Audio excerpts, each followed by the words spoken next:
اوكي. اكيد قاعد تنتظر الفرحة. يا فرحة؟ ايش بيك؟ ليش الفرحة؟ الفرحة اللي كنت قاعد تدرس سنة كاملة من السادس على مودها، واللي كنت تتعب كل يومية ودا تدرس ودا تتحمل لعبان نفس ما الدراسة كل يومية على مود تحصل ذيك الفرحة.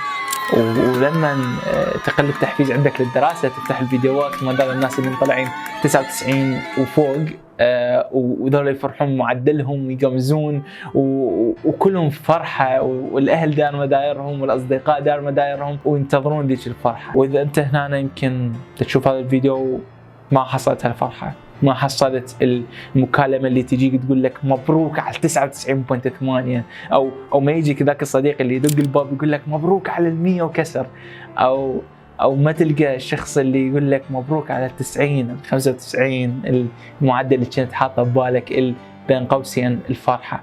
أعرف شعور هذا الإحباط اللي حاليا يجيك، لأنه أنت دارس الفترة كلش طويلة وتعبان، من صدق تعبان، صدق مسوي اللي عليك، بس ما طلع لك الشيء اللي تريده، ما طلع لك المعدل اللي انت كنت حاطه ببالك، وما تعرف هل راح تقرا الدور الثاني او والله تعيد سنه، او ما تعرف الكتاب مالك واهس حتى تفتحه، لانه يعني ها هي انه حس صدق مليت من جواك انه اوكي يعني ليش اساسا بدي ادرس؟ ليش انه اوكي كل هالتعب راح صح؟ وبعدين تطلع المعدلات وتسال نفسك انه شو وين هاي الفرحة اللي كنت دائما نشوفها بالفيديوهات، وتصفن شوية تقول كل رواية بها فصل بالنهاية سعيد. شو ما جاء أفهم نهاية هالرحلة شنو؟ ليش ما كانت هالقد سعيدة؟ ليش ما كانت طلعت هذا المعدل؟ ليش ما طلعت هاي الفرحة؟ صراحة ما أريد أرد عليك هذا الرد اللي دائما قاعد تسمع حاليا إنه هذا الرد الإيجابي بزيادة. أنا أعرف هالكلام ما يوكل خبز، وأعرف من جواك إنه صدق أنت ما راضي بهالشيء، ما هو الكلام اللي قاعد تسمعه كان إيجابي ودنا نسولف من جواك جزء مرض. اوكي بداية انا اعتذر على الجدية الزايدة بداية الفيديو، انا اعرف يمكن انتم متعودين علي انه اكون شوية مبتسم او شوية اكون في الطاقة شوية بالفيديو، بس انا اعرف انه هذا الموضوع خصيصا انه هواي ناس ينقهرون منه، هواي ناس للاسف الشديد قد ينتحرون بسببه، هواي ناس يكرهون عيشتهم بسبب هذا الموضوع. اوكي في حال يمكن انت ما تعرفني او يمكن ما شايفني قبل، اني حسن، طالب مرحله ثانيه هندسه ميجاترونكس، واني لما كنت سادس قبل سنتين كنت اريد اطلع 97.7، وكنت يجي كاتب نفسي على 97.7، وفي دليل تعال شوفك. اوكي هذا الاطار بذكريات كلش كثيره لي، كنت انا حاطه دائما قدامي كل ما ادرس، كنت كاتب عليه معدلك بالسادس هو 97.7، وكنت كاتب هاي الكليشه كنت كل يوم اقراها من كثرة ما كنت تنطيني طاقه، وانه انت تستحق هالمعدل شد حيلك وتقدر لها. هاي ما عدا الاوراق اللي كنت مالتي يوم السادس اللي كنت دائما اكتب هيك كليشه اللي جوا حسن ما بقى شيء يسوي اللي عليك والباقي على الله. فيعني علقتها انه قلت اوكي هذا حكم معدلي بالسادس والنهائي، يعني كنت قافل على الوضع وكنت هيك اقرا وكلش متحمس للفكره، يعني كنت اريد اسوي اللي علي. بس يمكن انا انصدمت بمعدلي شويه، طلعت مو 97.7، طلعت 86. حسيت انه ضاع مستقبلي، او سواء اي معدل طلعته سواء 70 60 50 وات ايفر. بالوقت النتائج انا صدمت بنص الامتحانات بعد امتحان الاقتصاد، لانه كنت عندي سوء ظن بالاسئله، وكنت اقول هي راح تجي كل السهلات، ويعني ما كنت قاري زين، فهي وقعت معدلي. فذاك اليوم اللي صار كالتالي، انه انا رجعت من الامتحان كنت اصور فلوج وقتها، ردت اسد الكاميرا، ردت اسد كل شيء، لعبت نفسي من ابو الامتحانات. قلت هاي يعني على وجه دا اصور، يعني كان مبالي حتى دا اصور هذول الفلوجات شايفين اللي يطلع معدل 99.7 ما ادري شنو ذني سوالف يعني. فالفكره انه بدي اسوي فلوج، وكنت عندي هذا الشغف والواهس انه كنت اريد اطلع من السادس بفرحه يعني كلش. بعد امتحان اقتصادي كنت تحس كل شيء راح، كل شيء اختفى، انه انا طلعت ومتندم يقول له حاطها دور ثاني ووجهي ضايج من كل قلب وقتها. حتى يعني اصدقائي وقتها اتذكر يعني كانوا ينتظرونا، كلش تاخرت في القاعه وطلعت كلش ضايج، لما رجعت البيت كلش ضايج.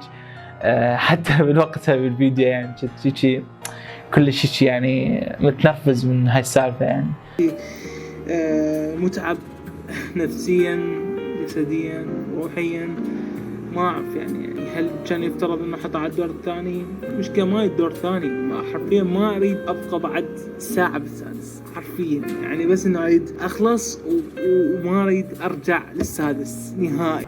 وخل أكون صريح وياك بنقطة معينة، أنا بالسادس ما كنت هذا الشخص اللي عنده فد معدل بباله وفد اختصاص بباله يريد يطلع بشدة كلش، فلا كنت معتبر السادس كأنه تحدي، بس تحدي ماخذه كلش بجدية يعني. بيوم الاقتصاد تغيرت نظرتي عن السادس كله، لأنه يعني ما طلعت المعدل اللي ببالي، يعني عندنا نحكي عن 30 درجة راحت، أكثر من 30 درجة راحت بامتحان واحد، فتخيل المعدل اللي راح ينزل، فتخيل الضغط النفسي اللي حيصير عليك بذاك اليوم. واعتقد انتم مريتوا بها او طلاب السادس اللي حيمرون بها حيحسون بهالشيء، انه يحسون انه مستقبل انتهى، هذا هو، ضاعت 30 درجه من الامتحان، هذا هو. فبيوم الاقتصاد انا حرفيا قعدت شيء ضايج لدرجه يعني كان عندي رياضيات بعدها، رياضيات عفتها، قلت خلي يكن ما يكون، هيك عفتها ما اريد يعني ادرس ما اي شيء يعني.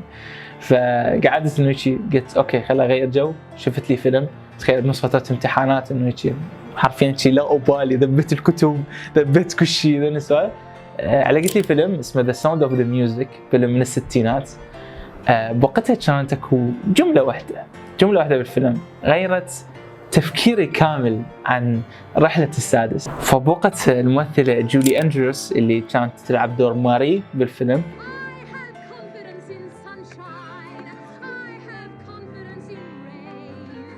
ما لها علاقة بالجو، لها علاقة من جوا. قالت إنه الله لما راح يسد باب راح يفتح شباك بمكان ما. شنو أساساً هدفي برحلة السادس؟ أوكي أنا راساً جاوبت نفسي قلت أوكي هدفي 97.7. هدفي ما كان الحقيقي إنه ما كان 97.7. هدف أي طالب سادس إنه يسوي أكثر شيء عنده بصدق يعني بالمرحلة اللي هو بيها. ليش لما راح يطلع من هالمرحلة يشوف انه اوكي لما راح يشوف لي ورا ما يقول ماذا لو انه اني سويت كذا وكذا ورحت لكذا اختصاص، لا، لانه انت سويت اللي عليك، هذا الهدف، وتشوف بعدين شنو الله كاتب لك وشنو رزقك وشنو الاختصاص اللي حتدخل له. اوكي انا اعرف شنو اللي حتفكر بيه، راح تقول اوكي كلام بديهي كلش وذني السوالف، بس احس ضاع مستقبلي، احس انه اوكي انا كنت رايد طبيه، رايد هندسه، رايد قانون، رايد رايد تربيه، رايد اي شيء. شو راح يعني ما قدرت اطلع هذا المعدل، يعني راح معدلي حسن، راح الاختصاص اللي كنت اريده، ما راح اقدر ادخل له. انا اعرف ايش حتقول لي، اعرف شيء بداخلك انه تيجي تقول انه اوكي يا سويت العاليه يا ما ادري شنو، اقول لك انا اختصاص ما راح اقدر ادخل له. انا اعرف الشيء اللي تفكيرك اللي بيه حاليا، بس حرفيا شوف لو عندك القدره انه طقة اصبع تتنقل لكل مكان بالعالم، كل مكان بالعالم، اي مكان يعجبك، اوكي راح تبدي تتنقل باريس، نيويورك، امريكا، مدري وين، مستحيل راح ترضى بمكان. كل مكان انت حتروح له بها طقة الاصبع راح تشوف الجوانب السلبيه بهذا المكان وما راح تعجبك، فتريد تنتقل لمكان لاخر في ظن انه مكان مليان ايجابيات، تمام، وشيء ربما ما راح تلقاه بالدنيا يعني. فالفكره انه راح تبدي تتنقل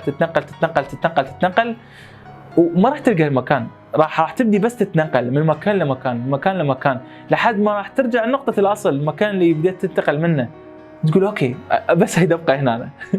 فالفكره انه فالاحساس اللي كان عندك بالبدايه انه كنت تحس نفسك بمكان ما تنتمي له، او اكو فد مكان راح تنتمي له بشكل تلقائي، فراح تبدي تتنقل.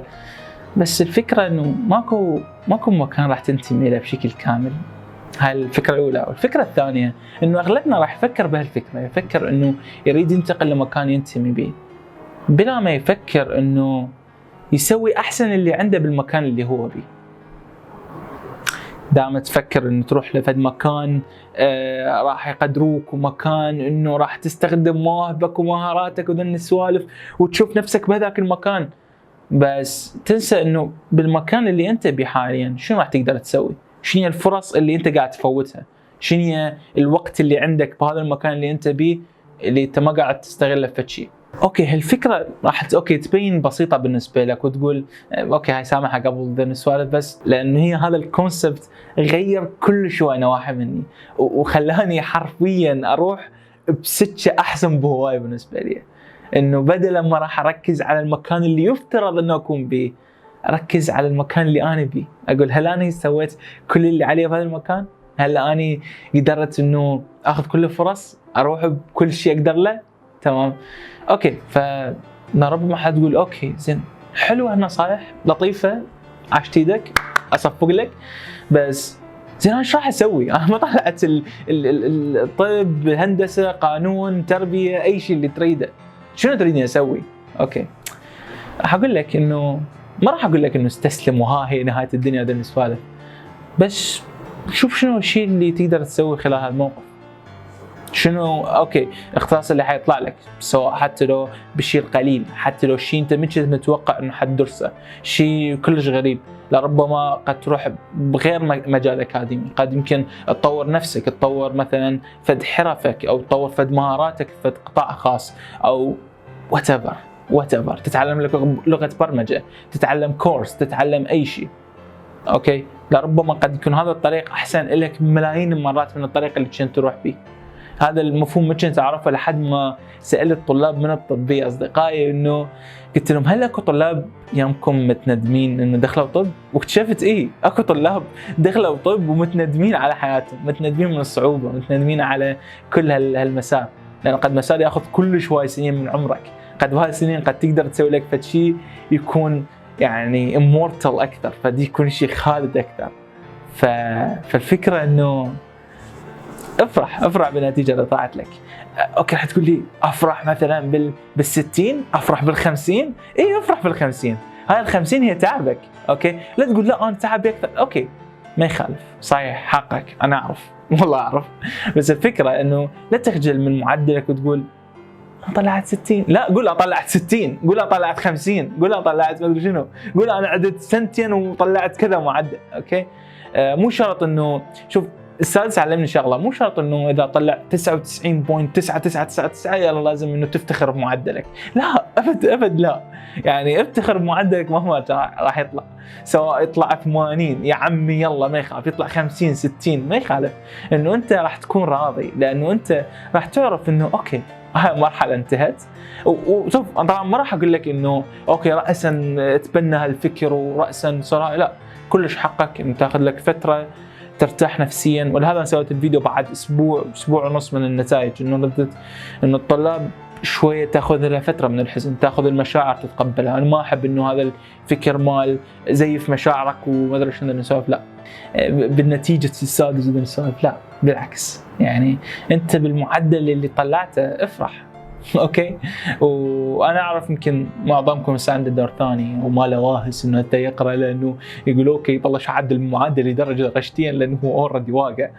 اوكي، بس انت ما قاعد تسوي اللي عليك، فالفكره انه حاول تسوي اللي عليك، حاول تسوي كل اللي عليك، لدرجه انه لما راح تطلع من السادس انه هاي انت فرحان بالمعدل اللي طلعته.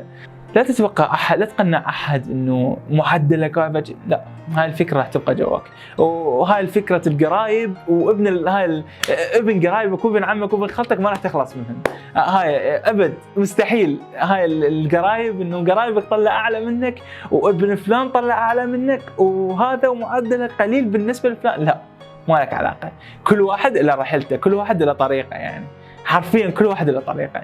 انت لا تقارن طريق فلان ابن فلان بطريقك، لان انت عندك طريق وعندك معدلك اللي حيوديك لطريق معين انت حتسلكه، انت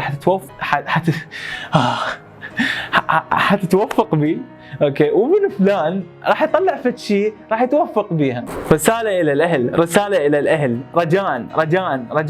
رجاء لا تقارنون معدل ابنكم باي شخص. ما اعرف ويا من دا احكي والله الدنيا يعني ما حد راح يقتنع بهالشيء.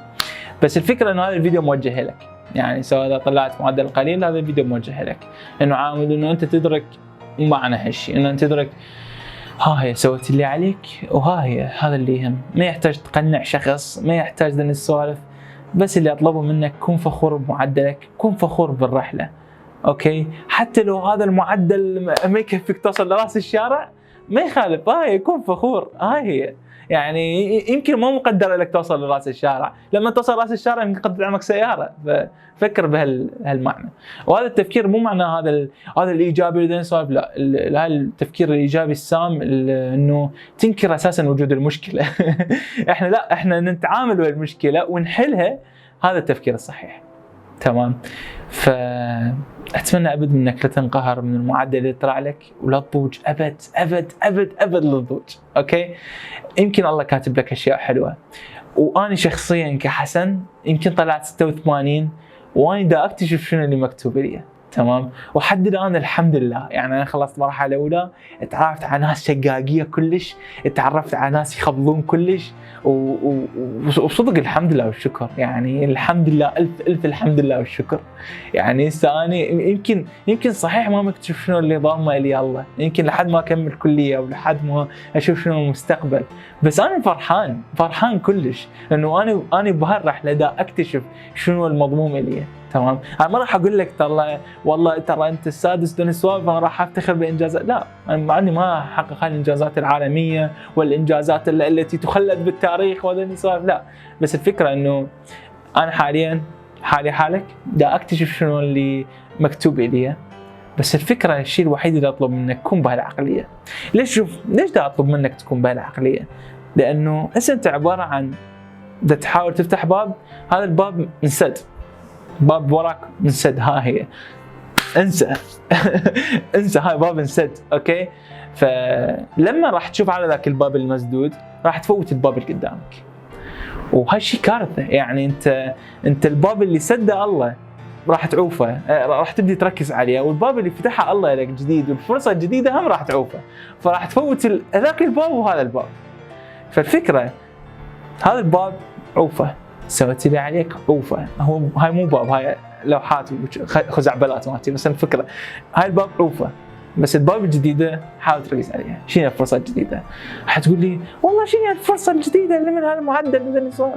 صدقني اكفت فرصه جديده، بس فرصه جديده تنتبه عليها لما تبدي تدور عليها، لما تبدي تدور عن هاي الفرصه. فبس يحتاج لك انه تكون راضي وصدق تتقبل الشيء اللي طلع لك، وبس تدور عن الباب الجاي، الفرصة الجاية بكل صدق تدور عليها. بالأخير حسن اللي من السادس قال لي في الجملة هنا أنا أعمل 97.7 قال لي راح تشكر نفسك هواي، ومن صدق يعني على الرغم ما أنا يمكن صحيح ما طلعت 97 بس راح أشكر نفسي هواي، وأنت لازم نفس الشيء.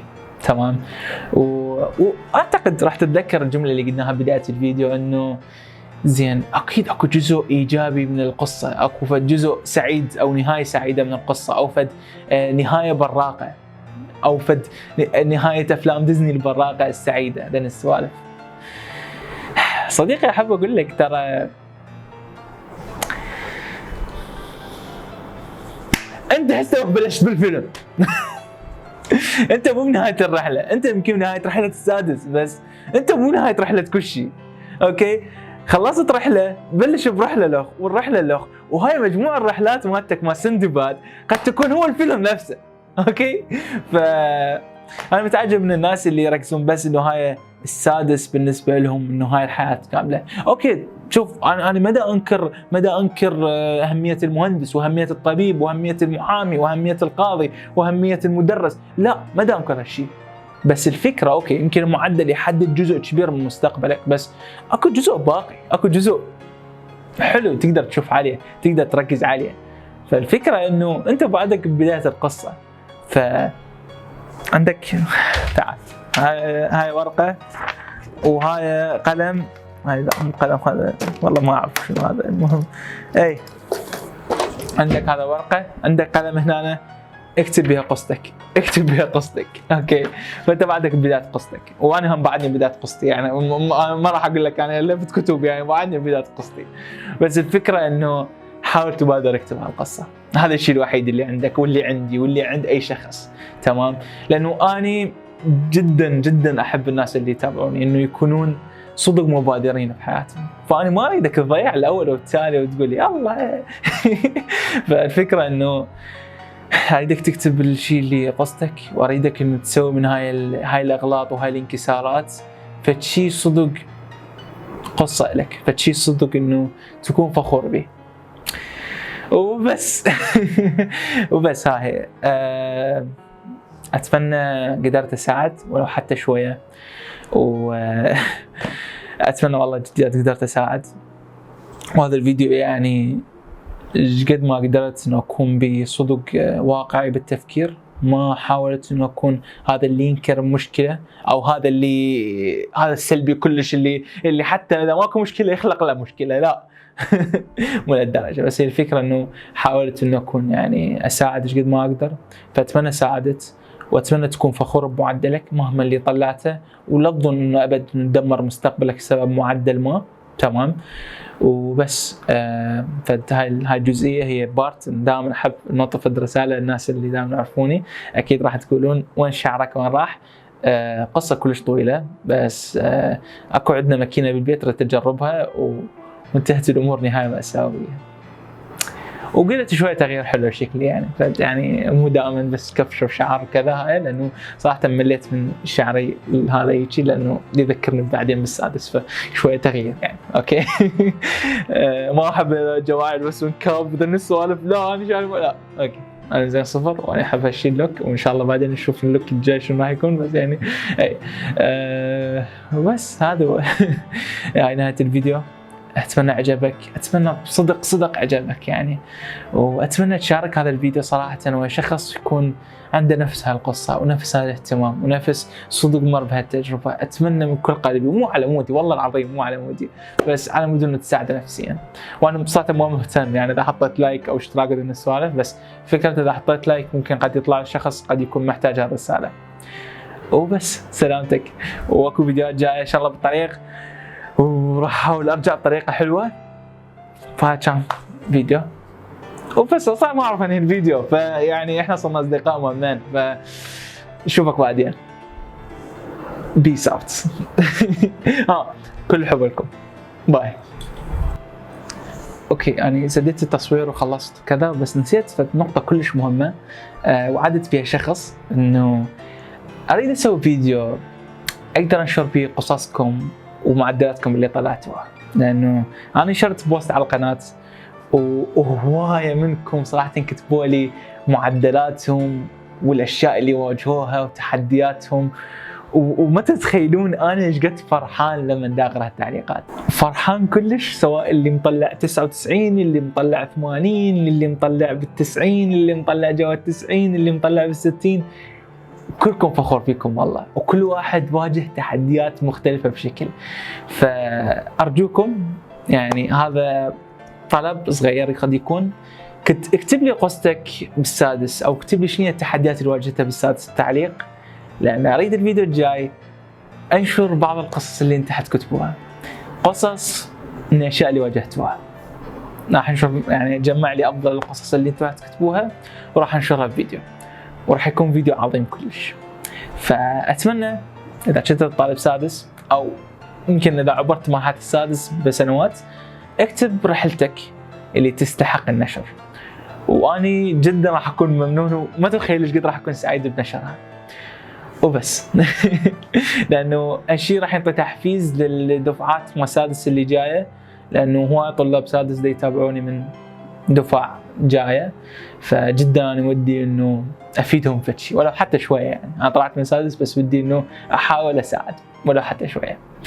وبس سلامتكم.